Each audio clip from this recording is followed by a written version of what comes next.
Palme d'Or goes to...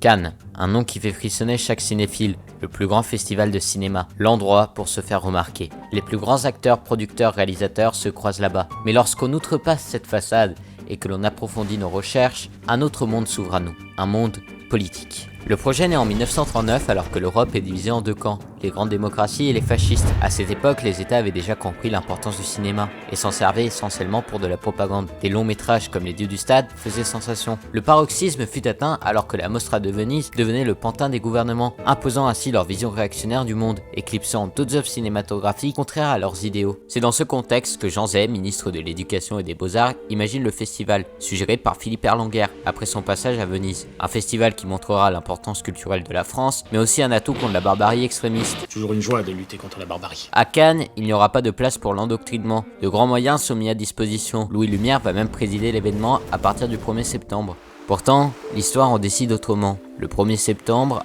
Adolf Hitler envahit la Pologne. La fête est interrompue pendant 7 ans, jusqu'en 1946. Un an après la Deuxième Guerre mondiale, les grandes puissances se retrouvent en France pour fêter leur cinéma, dans une sorte d'Eurovision cinématographique. En effet, ce ne sont pas des films qui s'affrontent, mais des pays. Cependant, les vrais problèmes ne disparaissent pas. Une grosse partie de l'Hexagone est détruite et la population réduite à des cartes de rationnement. Malgré quelques signes de coopération, une ambiance pré-guerre froide s'installe et les prémices d'un monde bipolaire sont déjà observables. Nonobstant, la célébration reste amicale et les Cannois peuvent même approcher les stars du 7e art, accompagnés d'un défilé de chars russes et américains pour célébrer la victoire. Mais plusieurs problèmes techniques surviennent, des pellicules disparaissent et la tension monte. Les grandes puissances s'accusent entre elles, même dans le cinéma, l'URSS et les États-Unis s'affrontent.